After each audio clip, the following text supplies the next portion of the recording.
कहिलेकाहीँ सुरुवात गर्दाखेरि त एक महिना एक वर्ष धेरै लामो लाग्छ, तर समय गएको थाहा नै हुँदैन। त्यसै कारण येशू ख्रीष्टसँग सम्बन्ध राख्नु, येशू ख्रीष्टसँगको जीवनको एउटा बडो मजबुत पक्ष चाहिँ के हो भने हामी समयको घेराभन्दा बाहिर जिउने मानिसहरू, हामी अनन्त जीवन जिउने मानिसहरू हौँ। हामीलाई वास्तवमा समयले त्यति धेरै माने राख्दैन भने पनि हुन्छ, कारण येशू ख्रीष्टमा विश्वास गर्ने मानिस समयको घेराबाट बाहिर निस्किसकेको हुन्छ भने पनि हुन्छ, अनन्तता उसको हृदयमा बसिसकेको हुन्छ। र त्यसै कारण हामी बुढेसकाल लाग्दाखेरि पनि हामीलाई एक किसिमको चिन्ता लाग्दैन। धेरै वर्ष गइसक्यो, अब त 80-90 पुग्दाखेरि पनि अझ त्यो व्यक्ति उत्सुकताका साथ आफ्ना बाँकी जीवन यस संसारमा जिउन सक्छ। र केही गरी संसारमा बस्दाखेरि खासै कुनै उपलब्धि गर्न सकिएन, कुनै मानिसले हामीलाई चिन्न सकेन, जान्न सकेन, हामी संसारमा बिर्सिएको व्यक्ति थियौँ भने पनि त्यसले पनि हामीलाई विचलित पार्दैन, किनभनेदेखि सर्वोच्चमा विराजमान हुने परमेश्वर हामीलाई चिन्नुहुन्छ। र मृत्यु हाम्रो जीवनको अन्त्य होइन, त्यो त वास्तवमा एउटा परिवर्तन मात्रै हो। त्यसै कारण मित्र, यस किसिमले बिहान बिहानको सङ्गति, दिउँसो साँझ हामी अमेरिकातिर बस्ने मित्रहरूको लागि जुनसुकै बेलामा पनि जब हामी परमेश्वरको उपस्थितिमा आउँदछौँ, वचन अध्ययन गर्दछौँ, प्रार्थनामा समय बिताउँछौँ, त्यो एउटा अनन्त जीवनको झलक हामीले दिइरहेछौँ।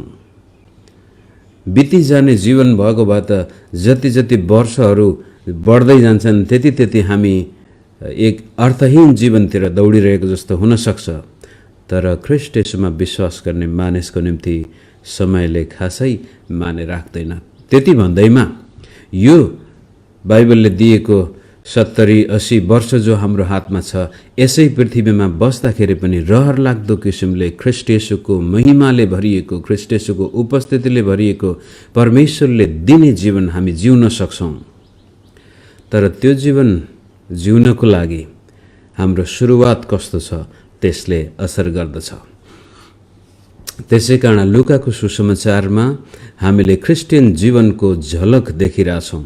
येशू ख्रीष्ट संसारमा गरिबहरूलाई सुसमाचार सुनाउन आउनुभयो, कमजोरहरूलाई बल तागत दिन आउनुभयो, अन्धाहरूलाई ज्योति दिन आउनुभयो, लङ्गडाहरूलाई खुट्टा दिन आउनुभयो, मन भाँचिएकाहरूको मन चङ्गाई गर्नको लागि आउनुभयो। हर किसिमले संसारमा हारेका, तिरस्कृत, बहिष्कृत मानिसलाई सुसमाचार र परमप्रभुको प्रसन्नताको वर्षको घोषणा गर्न आउनुभयो। तर त्यो बोलावटलाई, त्यो निमन्त्रणालाई हामीले कसरी स्वीकार गरेका छौँ? हिजोको पाठबाट हामीले देख्यौँ, उहाँले यी सबै संसारका कमी कमजोरीका बावजुद पनि आफ्नो राज्यमा हामीलाई बोलाउनु भएको छ। हामी आफ्नै संसारका व्यस्ततामा, आफ्नै मार्गहरूमा, बाटोमा, सडकमा गइरहेका थियौँ र पनि उहाँले आफ्नो राज्यभित्र हामीलाई बोलाउनु भएको छ, कर लगाउनु भएको छ। र यदि हामीले त्यो निमन्त्रणालाई स्वीकार गरेका छौँ भने अब त्यसपछि त्यो निमन्त्रणालाई स्वीकार गरिसकेपछि हाम्रो तर्फबाट पनि जुन व्यक्तिले हामीलाई सित्तैमा हामी आउनै नपाउने खालको भोजमा निमन्त्रणा दिएको छ, त्यो निमन्त्रणालाई कतिको आदर गरेका छौँ?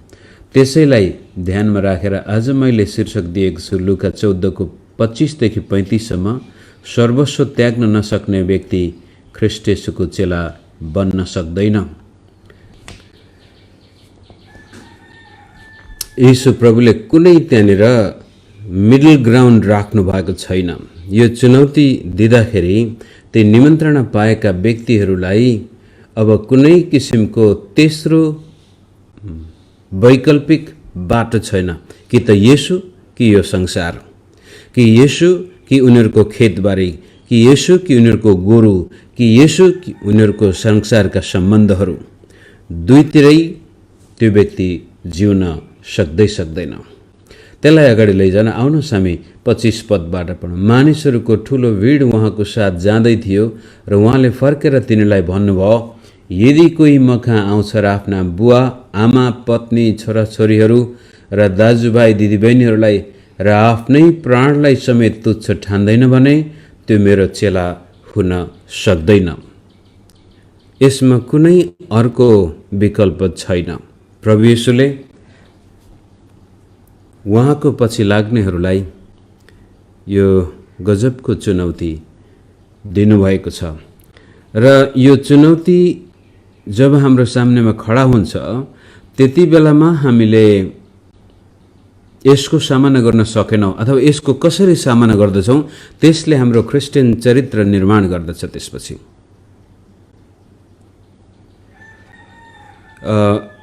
मानिसले आफ्नो मगजमा एकैपटक दुईवटा विपक्षी विचारहरू राख्न सक्दैन, विश्वास गर्न सक्दैन।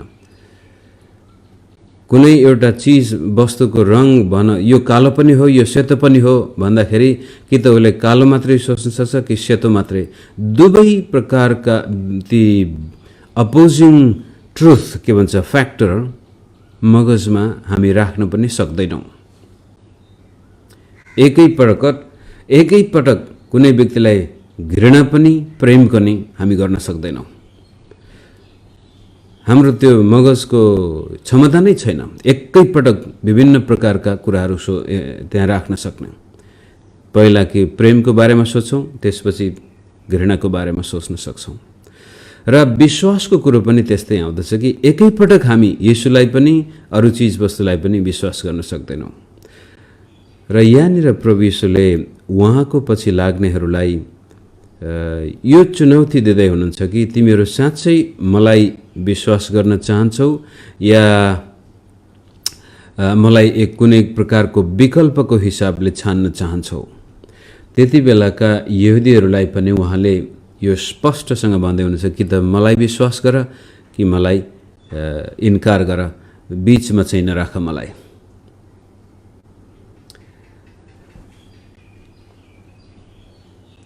अब यो आमा बाबु छोरा छोरी लोग्ने स्वास्नी दाजुभाइ दिदी बहिनीलाई घृणा गर्ने शब्द भनेको छ कुनै ठाउँमा, अन्टिल अनलेस यु हेट भने यो तुलनात्मक हिसाबले कुरा गर्नुपर्ने हुन्छ। यहाँनिर प्रभु येशूले कहिले पनि हामीलाई घृणा गर्नको लागि त बोलाएको होइन, कसैलाई तुच्छ ठान्न बोलाउनु भएको छैन। शत्रुलाई समेत घृणा नगर्न हामीलाई बोलाएको छ भने आमा बाबुलाई घृणा गर्ने त कुरै आउँदैन, लोग्ने स्वास्नीलाई घृणा गर्ने त कुरै आउँदैन।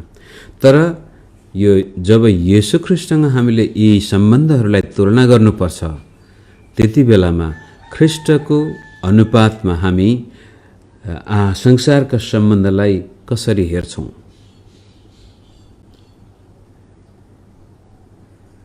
हुन त यो क्रिस्चियन परिवारमा अथवा क्रिस्चियन संस्कृतिमा जब कोही मान्छे जन्मिन्छ हुर्किन्छ त्यहाँ त मानिलिउँ तपाईँका छोराछोरीले येशू ख्रीष्टलाई म विश्वास गर्छु, अब म येशू ख्रीष्टको सेवा गर्छु भन्दाखेरि कुन चाहिँ आमा बाउ होला जसले गुनासो गर्ला? सबै खुसी हुन्छन्। आफ्ना छोराछोरीले म येशूको सेवा गर्छु भन्दाखेरि अवश्य पनि आमा बाउहरू खुसी हुन्छन्।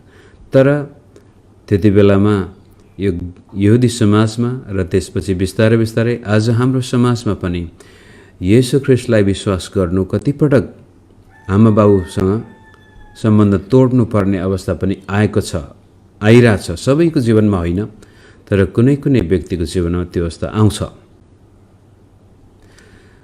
र के यस्तो स्थिति आयो जतिखेर हामीले कि त श्रीमती छान्नु पर्यो कि येशू छान्नु पर्यो, कि श्रीमान छान्नु पर्यो कि येशू छान्नु पर्यो, कि आमा बाबु छान्नु पर्यो कि येशू छान्नु पर्यो, त्यति बेलामा हामी कसलाई छान्छौँ त्यो भन्न खोजिएको हो।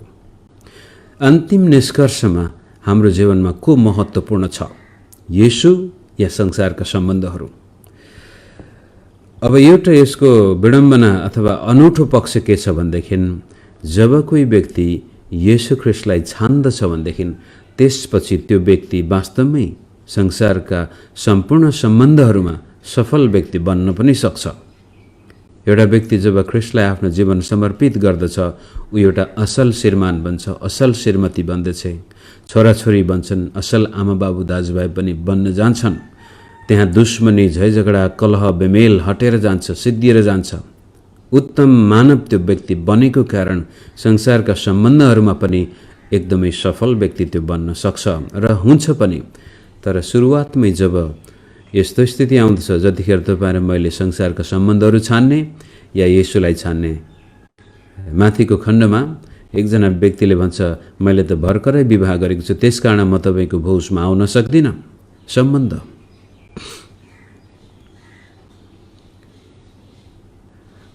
अनि कहिलेकाहीँ चाहिँ यो सम्बन्ध द्वन्द्वात्मक नभएर एकदमै आमा बाउले नै तँलाई म घरबाट निकालिदिन्छु, श्रीमतीले नै छोडेर जान्छु भन्छ, यदि तैँले यीशुलाई विश्वास गर्छस् भने म तँसँग बस्दिनँ भन्छ, त्यतिखेर सायद हामीले यीशुलाई छान्न सक्छौँ होला।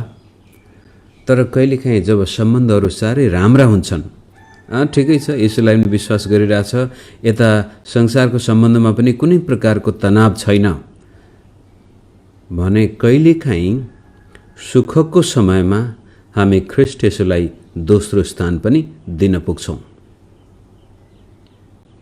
अब तपाईँ मैले बेला बेलामा भन्ने सुनेको त हुन्छौँ, पहिलो स्थान परमेश्वरलाई त्यसपछि परिवारलाई। कहिलेकाहीँ परमेश्वरलाई भन्दा परिवारलाई पहिलो स्थान पनि हामी दिन पुग्छौँ। यो पनि खतरा छ। द्वन्द्वात्मक समस्या द्वन्द्वमा चाहिँ हामी यसोलाई छान्न सक्छौँ।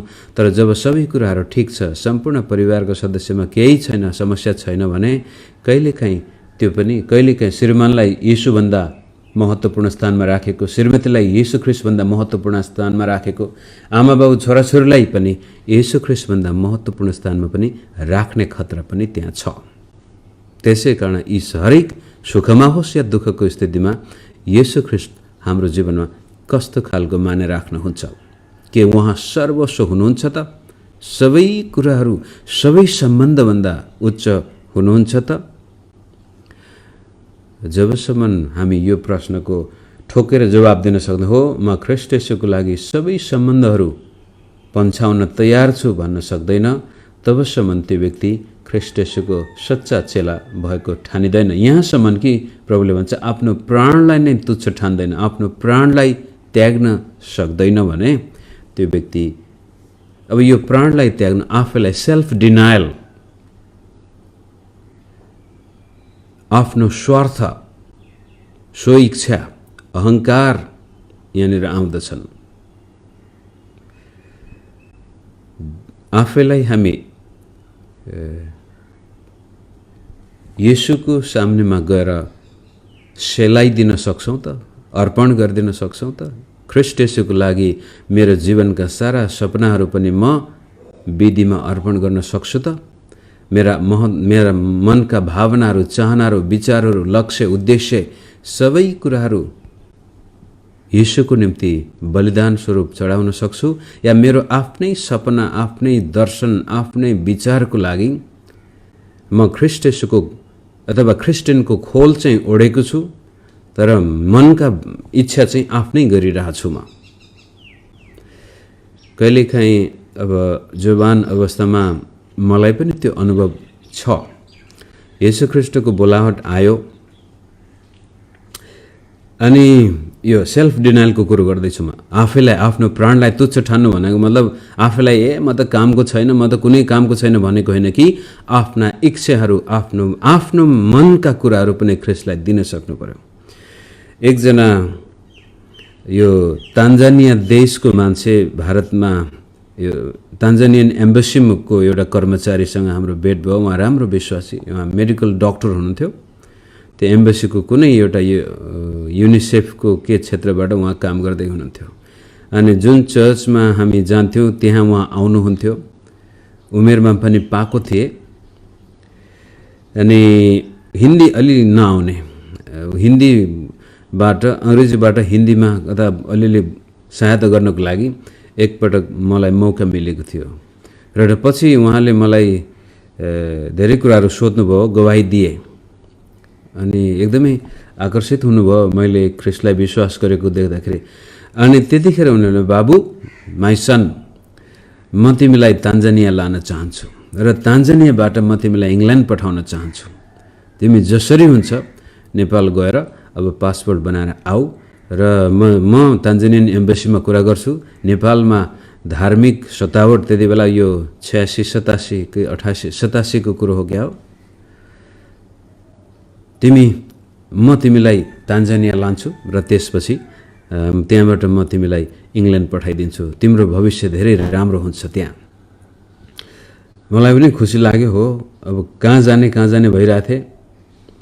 त्यसपछि ल अब चाहिँ साँच्चै त्यसो म नेपाल फर्केर म पासपोर्ट बनाएर आउँछु भनेर त्यो रात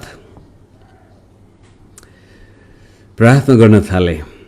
अनि त्यसपछि प्रार्थना गर्छु त नेपालको नक्सा भित्तामा खस्छ र त्यो एउटा वाक्यांश आउँछ, त भागेर गइस् भने तेरो सट्टामा नेपालमा को जाला।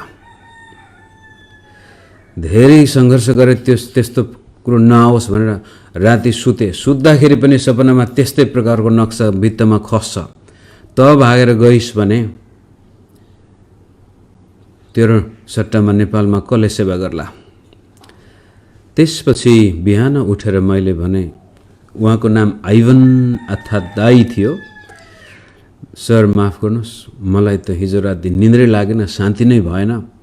म नेपालबाट अन्त कतै जान सक्दिनँ। म यतै इन्डियामै बाइबल अध्ययन गरेर म सेवा नेपालमै गर्छु, मलाई प्रभुले जान दिनु भएन भन्दाखेरि त्यो बुढोले हात राखेर मेरो शिरमा, बाबु तिमीलाई साँच्चै तिम्रो जीवन प्रभुलाई दिएको रहेछौ, I am very proud of you भनेर उहाँले त्यो पछि लामो समयसम्म हाम्रो पत्रचार त भइरहन्थ्यो। अहिले सायद उहाँ प्रभुमा बित्नुभयो के भयो थाहा भएन। त्यति बेलामा अब विचार गर्नुहोस्, म आफ्नो लागि मरेको हुन्थेन भनेदेखि ओहो इङ्ल्यान्ड जान, अब अमेरिका जानको लागि यहाँ मान्छेले एकजना पास्टर 2 हप्ताको लागि मात्रै बिली ग्राहमको कुनै मिटिङमा गएका थिए। उनी त्यो मिटिङमा नगइकनै शरणार्थी भएर अमेरिकामा बस्न गए। आफ्नो प्राणलाई तुच्छ नठान्ने व्यक्ति येशूको चेला बन्नै सक्दैन, त्यो नक्कली क्रिस्चियन हो। त्यतिखेर मलाई लागेको थियो, ओहो प्रभु ल धन्यवाद, मसँग नेपालमा सतावट होस्, मेरो परिवारबाट सतावट आओस्, जेसुकै होस्, म तपाईँको सेवा जहाँ तपाईँ जहाँ भन्नुहुन्छ म त्यहाँ जानेछु। तपाईँ र मेरो स्वार्थ, अहङ्कार, आफ्ना अभिलाषाहरू जबसम्म हामी वेदीमा चढाउन सक्दैनौँ तबसम्म म क्रिस्चियन हुँ भनेर छातीमा हात राख्न गाह्रो पर्छ। यसको मतलब ख्रीष्ट येशू हाम्रो लागि सबै चिज होइन। हामी ख्रीष्ट येशूलाई आफ्नो लक्ष्य प्राप्त गर्नको लागि प्रयोग गर्ने भर्याङ मात्रै हो। धेरैका लागि आज ख्रीष्ट येशू भर्याङ छ। सेवकाई पनि भर्याङ बनाएर उनीहरू आफ्नो स्वार्थपूर्ति गर्न चाहन्छन्। त्यसै कारण चर्चमा आज विकृति आउनुको कारण पनि धेरै पास्टरहरूले पनि सेवकाईलाई रोजीरोटीको रूपमा लिएका छन्, बोलावटको रूपमा नभएर। अनि त्यो रोजीरोटी जहाँबाट बढी हुन्छ, जहाँबाट फाइदा हुन्छ त्यहीँ उनीहरू जान्छन्। यो त धेरै पहिलाको कुरो गरेँ मैले आफ्नो स्वार्थ त्याग्नको लागि। त्योभन्दा अगाडि यो बाउले पनि मलाई चुनौती दिएको थियो, तैँले येशूलाई विश्वास गरिस् भने तँलाई 1 सेन्टका अंश पनि दिन्न। कुनै हिचकिचाहट बिना मैले धन्यवाद परमेश्वर, कमसेकम मेरो अंश म तपाईँको लागि त्याग्न सक्छु आज। त्यसपछि 2013-14 साल 12-13 साल गएको केही वर्ष अगाडि पनि यस्तै किसिमको चुनौती आएको थियो मेरो सामनेमा। पिएचडी पनि सके कोरियामा, अनि जुन स्कुलमा पिएचडी गरेका थिए त्यही स्कुलमा पढाउने पनि दरबन्दी मिल्यो र यता एउटा राम्रो अन्तर्राष्ट्रिय चर्चको पास्टर पनि थिए, छोराले पनि पढाइ सक्न आँटेको थियो। अब चाहिँ कोरियामा बसाइ राम्रो हुने भयो, पैसा पनि राम्रै कमाउन भइरहेको थियो। त्यसपछि फेरि हृदयमा द्वन्द्व भयो। अनि प्रभुले मैले तँलाई यहाँ त तेरो छोराको लागि ल्याएको हो, तेरो छोराको पढाइ त सकियो र छोराको पढाइका साथसाथै मैले तँलाई पनि पढ्ने मौका दिएँ र अब के यो पैसा कमाउनको लागि त यहाँ बस्छस् भनेर रात दिन शान्ति हुन थाल्यो। 2014-15 सम्म 2 वर्ष बुढाबुढीले सङ्घर्ष गऱ्यौँ र त्यसपछि 16 सालमा हामीले लौ प्रभु तपाईँकै इच्छा अनुसार तपाईँ जहाँ पठाउनुहुन्छ हामी त्यहाँ जान तयार छौँ। र हामीले प्रार्थना गऱ्यौँ काठमाडौँमै जाने कि नेपालको कुनै अरू ठाउँमा जाने कि भारतमा कुन ठाउँमा जाने भन्दाखेरि परिस्थिति बस र हृदयमा लागेको एउटा 2008 सालबाट गुवाहाटीमा एउटा प्रश्न थियो, यो यहाँ पनि के गर्न पाए हुन्थ्यो। र श्रीमतीको पनि परिवार यतैतिर भएको कारण यो गुवाहाटी यो संसारको कुनामा कुनै प्रकारको दोस्रो प्रश्न नसोधिकन प्रभु त्यहाँ गएर मलाई कसरी खाना लाउने बस्न इत्यादि कुराहरूको हामीलाई केही थाहा थिएन। तर ख्रीष्ट येशूको वेदीमा जब हामी आफ्नो जीवन समर्पित गर्दछौँ भनेदेखि हामी जहाँ जान्छौँ त्यहाँ प्रभुको उपस्थिति हामीसँग हुन्छ। यसको मतलब येशू ख्रीष्ट जब तपाईहरु मेरो सर्वस्व हुनुहुन्छ भने उहाँले पनि हामीलाई कहिले त्याग्नुहुन्न, उहाँले हामीलाई कहिले तल झर्न दिनुहुन्न। तर समस्या हामी येशूलाई त्यो पहिलो स्थान दिनै सक्दैनौँ। चुनौती आउँदाखेरि दुःखमा दिन्छौँ, सुख आउँदाखेरि झन गाह्रो हुन्छ। त्यसकारण येशूले आज यो चुनौती दिएको छ र तपाईको सामनेमा पनि म यो चुनौती बडो स्पष्टसँग राख्दछु कि येशू ख्रीष्टलाई विश्वास गर्दाखेरि तपाईले किन विश्वास गर्नुभएको थियो र अहिले येशू ख्रीष्टले तपाईबाट कुनै कुरो मागेको खण्डमा के तपाईँ दिन तयार हुनुहुन्छ? तपाईको आफ्नो सुख चयनलाई त्याग्न तयार हुनुहुन्छ? मान सम्मान इज्जतलाई पनि माटोमा मिलाउनु पर्ने अवस्था आएको के गर्नुहुन्छ? त्यसले तपाईको परिभाषा दिनेछ। र 27 पदमा अझ अर्को एउटा कुरा छ, जुन व्यक्ति आफ्नो क्रुस बोकेर मेरो पछि लाग्दैन त्यो मेरो चेला हुन सक्दैन। अब यो आफ्नो क्रुस भने येशूको क्रुस होइन, तपाईँ र मेरो क्रुस। क्रुस भन्ने बित्तिकै मृत्यु त अवश्य पनि आउँछ। त्यो बेलामा क्रुस बोक्ने मान्छे त्यो हो जसलाई मृत्युदण्ड दिइएको छ। अब त्यो आफ्नो क्रुसमा आफै झुन्डिन्छ। क्रुस बोकेर गएको मान्छे फर्केर आउँदैन भन्ने सबैलाई थाहा छ।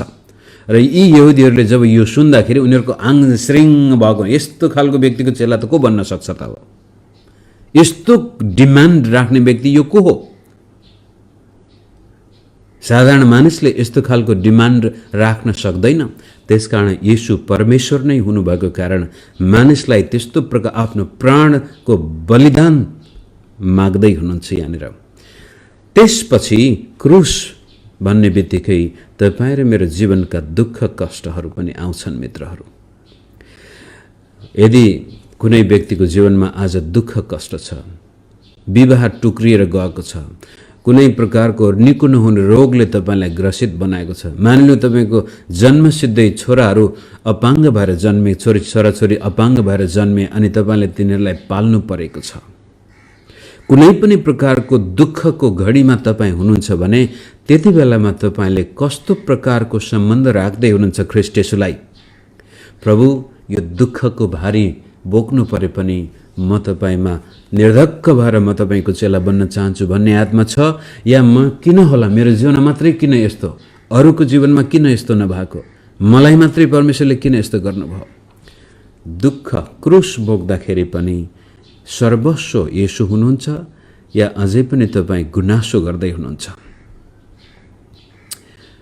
सुखमा येशूलाई बिर्सने, दुःखमा येशूलाई सराप्ने व्यक्तिले आफ्नो जीवन येशूलाई दिएको छैन। ऊ खाली क्रिस्चियन खोल मात्र ओढेको छ। त येशूको चेला बन्ने हो भने सुख पनि त्याग्न तयार हुनु पर्यो, दुःखमा पनि कुनै प्रकारको गुनासो बिना प्रभु म जान्दिन तपाईँ जान्नुहुन्छ भनेर आफ्ना दुःख कष्टको भुमरीमा बीचमा हुँदाखेरि पनि ख्रीष्ट येशूलाई पहिलो स्थान दिन सक्नु भएको छ भने तपाईँ साँच्चै नै उहाँको चेला हो, चेली हो। र जब ख्रीष्ट येशूलाई तपाईले भेट्नुहुनेछ त्यति बेलामा बडो गजबको आनन्दमय भेट हुनेछ। तर संसारकै स्वार्थको लागि, संसारकै सुख विलासको लागि येशू ख्रीष्टको नाम चाहिँ ओढेको छ तर हृदयमा चाहिँ स्वार्थपूर्तिको लागि मात्रै जीवन बिताइरहेछ भनेदेखि ख्रीष्ट येशूलाई भेट्दाखेरि जुन प्रकारको उत्सुकता आउनु पर्ने थियो त्यो लाज र शरम पनि हुनेछ। येशूबाट अनुहार लुकाउनु पर्नु पर्ने। र कतिपटक त येशूले भने मैले त तिमीलाई चिन्दिनँ त बाबु। त्यसलाई अब मेरो समय सिद्धि छ। त्यसलाई अर्थपूर्ण तरिकाले उदाहरण दिनको लागि प्रभुले दुईटा दृष्टान्त यहाँ भन्नुहुन्छ 28। तिमीहरूमध्ये कसैले एउटा धरहरा बनाउने इच्छा गर्छ भने त्यो धरहरा बनाई सिद्ध्याउने खर्च आफूसँग छ कि छैन भने के त्यसले पहिले नै बसेर हिसाब लाउँदैन र? नत्र भने त्यसले जग बसालेपछि सिद्ध्याउन सकेन भने देख्नेहरू सबैले यसो भनेर त्यसको गिल्ला गर्न लाग्नेछन्, यस मानिसले बनाउन त थाल्यो तर सिद्ध्याउन सकेन। यो मानिस क्रिस्चियन त बन्न खोजेको थियो तर यो काम लाग्ने क्रिस्चियन रहेनछ भनेर गैर क्रिस्चियन मित्रहरूले पनि तपाईँ मलाई गिज्याउने छन्। त्यसपछि भोलि गएर के गरे चुनौतीमा असफल भयौँ भने। 31 कुन राजा होला जसले अर्को राजासँग लडाईँ गर्न जाँदा आफ्नो साथ भएका 10,000ले त्यसको विरुद्ध आउने 20,000सँग लडाईँ गर्न सक्छु कि सक्दिन भनी पहिले बसेर सल्लाह गर्दैन? तिनले नसक्ने हो भने त्यो अर्को राजा टाढै हुँदा मिलापको शर्त सोध्न राजदूत पठाउनेछ। यसकारण तिमीहरूमध्ये जसले आफूसित भएका सबै थोक त्याग्दैन त्यो मेरो चेला हुन सक्दैन। अब यो सम्पत्तिको कुरा आउँदैछ यहाँनिर। र पहिलो कुरो निर्माणको कुरो छ, मूल्य, सेल्फ एनालिसिस के भन्छ, त्यो येशूलाई विश्वास गर्दाखेरि के म मूल्य चुकाउन तयार छु? र त्यो मूल्य चुकाउँदाखेरि डर लागेको खण्डमा फर्केर जाँदा गिल्ला गर्दाखेरि अझ बढी बेइज्जती हुनेछ भने? दोस्रो कुरो, येशू ख्रीष्टलाई जानेर चिनेर पनि अझ उहाँलाई चुनौती दिँदै गयौँ भनेदेखि एक दिन न्याय आसनको सामने म उभिँदाखेरि माथि भनेअनुसार त्यो व्यक्तिले हामीलाई एक पैसा नतुरिन्जेलसम्म दारा किन्ने ठाउँमा राख्नेछ भने जस्तै यो परमेश्वरको न्याय आसन अगाडि नै उहाँसँग मिलाप गर्नु राम्रो हो। हामी आफ्नो पापको मूल्य आफै चुकाउन सक्दैनौँ। हाम्रो लडाईँ परमेश्वरसँग कहिले पनि सफल हुने छैन। त्यसै कारण बुद्धिमान मानिसले आफ्ना समयमै पाप स्वीकार गरेर ख्रीष्ट येशूसँग मिलाप गर्दछ। तर त्यो मिलाप गर्ने कुरा रोक्ने माध्यमहरू हो भौतिक सम्पत्ति। यानी त्यसै कारण यसकारण 33 पदमा आफूसित भएका सबै थोक जसले त्याग्दैन त्यो मेरो चेला हुन सक्दैन। माथि सम्बन्धको कुरो गरेको छ भने यहाँनिर सम्पत्तिको कुरो गरिएको छ। येशू ख्रीष्टको लागि केही कुरो दिनु परेको खण्डमा के हामी तयार छौँ त? भौतिक कुराहरूप्रति हाम्रो मोह कतिको छ? हुन त म विश्वास गर्छु यहाँनिर यो कुरो याद गर्नुपर्ने के छ भनेदेखि हामीले सबै कुरा त्यागेर सबै सम्बन्ध त्यागेर येशूको चेला बन्ने पनि होइनौँ। वास्तवमा धेरै व्यक्ति जोगी भए छन् तर उनीहरू येशूको चेला होइनन्। तर जब ख्रीष्ट येशू सामनेमा आउनुहुन्छ त्यसपछि हाम्रो भित्रपट्टिको स्वार्थीपना, अभिलाषीपना, अहङ्कार त्याग्नुका साथसाथै संसारका सम्बन्धहरू र त्यसपछि सम्पत्तिहरू त्याग्न पनि त्यति बेला हामी तयार हुन्छौँ यदि हामी ख्रीष्टलाई साँच्चै उहाँ परमेश्वर हुनुहुन्छ र उहाँलाई यदि मैले आफ्नो जीवनमा पहिलो स्थान दिएँ भनेदेखि त्यसपछि मेरो जीवनमा सबै कुराहरू छन् भन्ने विश्वास त्यो व्यक्तिले गर्न सक्छ। मलाई गजब लाग्छ, यो फेसबुक लाइभ भइरहेको बेलामा पनि मित्रहरूले फोन गर्छन् अनि पछि फोन उठाएन भने रिसाउनु पनि रिसाउँदो रहेछन्।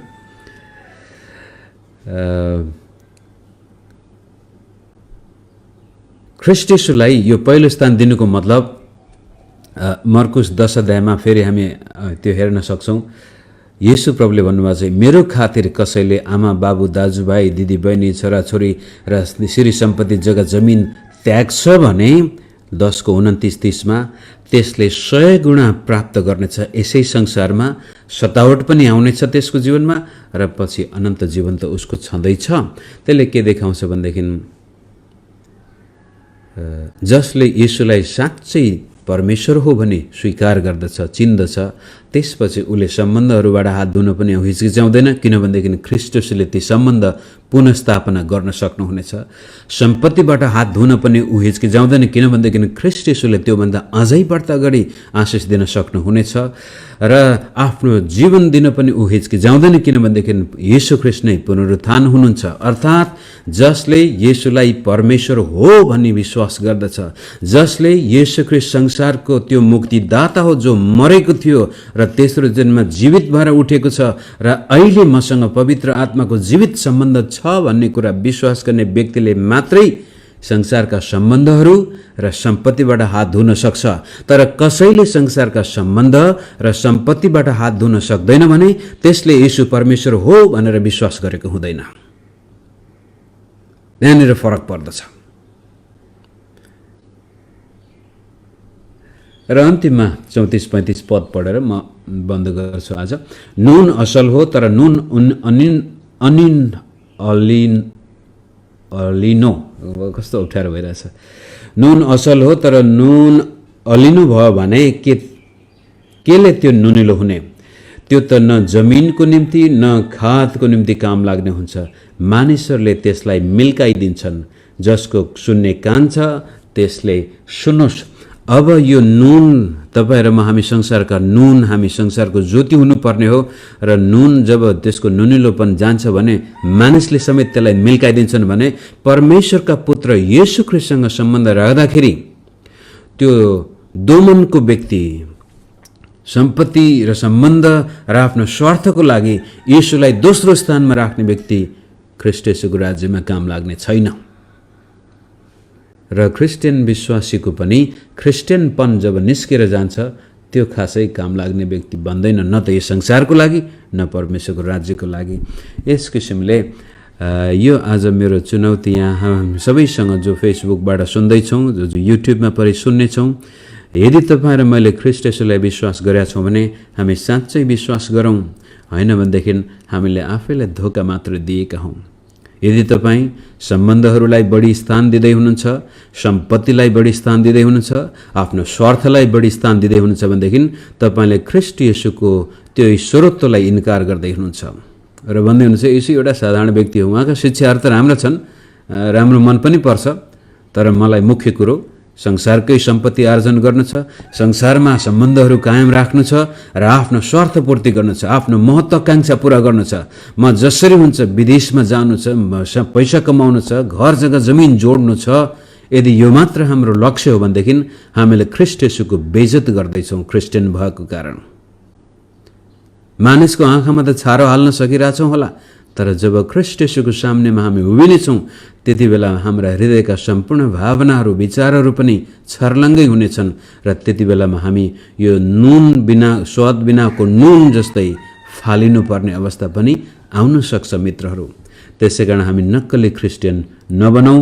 यदि क्रिस्चियन हुनु छ भने मेरो भनाइ छ नहुनु क्रिस्चियन भइहाल्यौँ, अब पूर्ण रूपले क्रिस्चियन बनेर ख्रीष्ट येशूको महिमा दिउँ र यस संसारमा बाँचुन्जेल सुखमा पनि र दुःखमा पनि ख्रीष्ट येशूलाई आफ्नो जीवनमा पहिलो स्थान दियौँ भनेदेखि उहाँले पनि हामीलाई पहिलो स्थान दिनुहुनेछ। र त्यति बेलामा प्रभुले भनेको के खाउँला र केलाउँला भनेर चिन्ता नगर, किनभने तिम्रो चिन्ता म गर्नेछु। तर आज धेरै क्रिस्चियनहरू खाना लाउनुको चिन्ता गरेर ख्रीष्ट येशूलाई दोस्रो स्थानमा राखेको कारण येशूको महिमा गर्नुको सट्टामा उनीहरू येशूको बदनाम गरिरहेका छन्।